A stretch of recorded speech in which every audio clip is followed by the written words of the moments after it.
ශාලෝම් සුබ දවසක්. සිංහල බසින් හෙබ්‍රෙව් උගනිමු.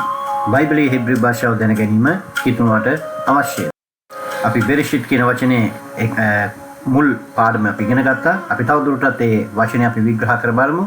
මේ බෙරෙෂිත් කියන වචනේ පළවෙනි අක්ෂර දෙක අපිට අරගත්තොත් බාර් පවිත්‍ර කියන අර්ථය අපිට දකින්න පුළුවන්. ගීතාවලියේ 19 වෙනි ගීත 8 වන පදේ මේ බාර් කියන වචනේ පාවිච්චි කරලා තියෙන්නේ පවිත්‍ර යන අදහසින්. ඒ වගේම මැද අකුරු දෙක අරගත්තොත් ඉෂ් කියන වචනේ අපිට දකින්න පුළුවන්. ඉෂ් කියලා කියන්නේ මිනිසා.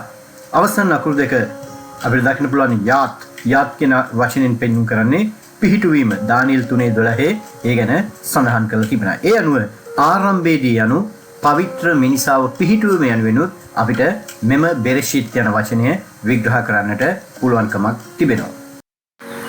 ඒ වගේම දෙවන තුන්වන හා හතරවන අක්ෂර තුන අරගත්තොත් අපිට දකින්න පුළුවන් රොෂ් කියන වචනය එයින් නිර්මාණය කරන්න පුළුවන්. ඒ අනුව රොෂ් කියලා කියන්නේ නායකයා, එහෙම නැත්නම් හිස කියන අර්ථය තමයි හිතේ වෙන්නේ. ඒ වගේම හතරවන සහ පස්වන අක්ෂර දෙක ෂායි කියලා කියන්නේ ත්‍යාගය.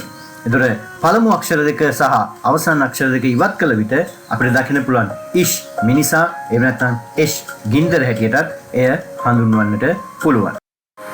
ඒ වගේම බෙරෙෂිත් කියන වචනේ මැද තිබෙන අක්ෂර දෙක ඉවත් කළ විට අපිට දකින්න පුළුවන් බෙරිත් කියන වචනේ ඉෂ් කියන අකුරු දෙක අයින් කළාට පස්සේ බෙරිත්. එතකොට ඉෂ් කියන අකුරු දෙක මැද ඉන්නවා. එතකොට මිනිසා, givisumata මැදි වූ මිනිසා ලෙසත් මෙම බෙරෙෂිත් කියන වචනය අපිට විග්‍රහ කරන්න පුළුවන්. උත්පත්ති 15 17 සහ 18 යන පදවල ඇති ආකාරයට සිදු කළ givisuma මෙමගෙන් අපිට සිහිපත් වෙනවා.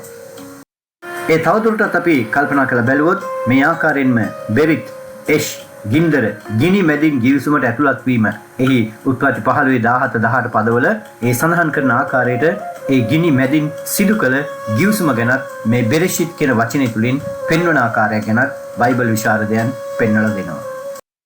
ස්තුතියි ජෙස්පීටයි.